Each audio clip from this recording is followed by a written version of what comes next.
as I stepped into the high-tech laboratory. The sliding glass doors closed behind me with a soft hiss, enveloping me in an eerie silence. I had been warned about the lab's notorious security measures, but nothing could have prepared me for the maze of corridors and identical-looking doors that now stretched out before me. I had been invited to the lab as a young detective, tasked with finding the lost artifact known as the echo chamber, a device rumored to be capable of manipulating sound waves with unprecedented precision. I pulled out my phone and consulted the map I had been given. But the twisting corridors seemed to defy all logic.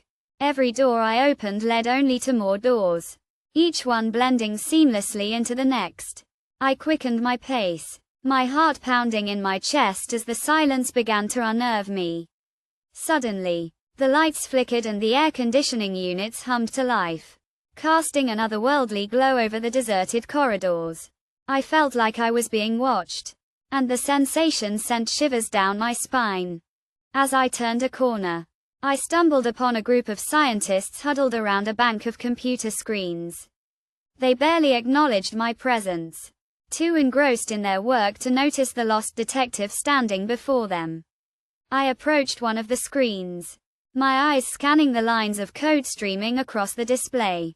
The scientist beside me, a bespectacled woman with a kind smile, noticed my interest and began to explain the project they were working on, a top-secret initiative to harness the power of the echo chamber. Intrigued, I asked her about the artifact's whereabouts, but her expression turned guarded, and she hastily excused herself. I was left standing alone in front of the screens, feeling like I had stumbled into something much bigger than I had initially thought. The air seemed to thicken around me, heavy with an unspoken warning. I knew I had to keep moving, to find the echo chamber before it fell into the wrong hands. As I delved deeper into the lab, the corridors grew increasingly narrow.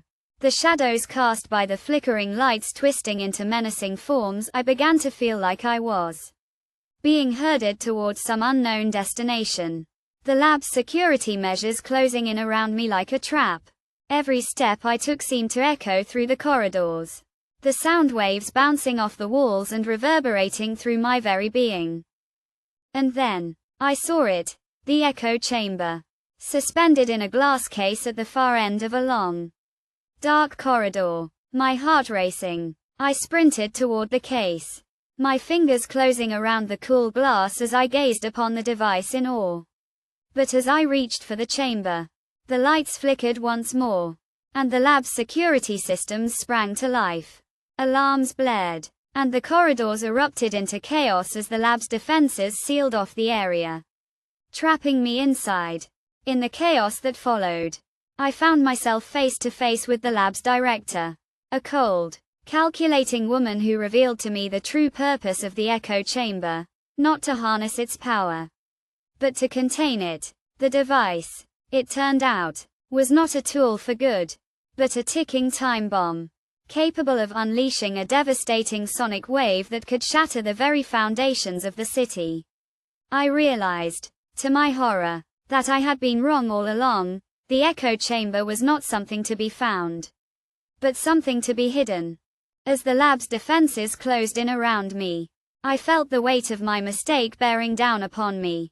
The corridors, once a maze of twisting passages, now seemed to stretch out before me like a gauntlet, each door leading only to more doors, and more questions. I knew I had to escape, to warn the world about the true nature of the echo chamber. But as I turned to flee, I caught a glimpse of myself in a reflective surface, a young detective, lost in the heart of a high-tech laboratory, driven by a quest for knowledge that had almost destroyed everything.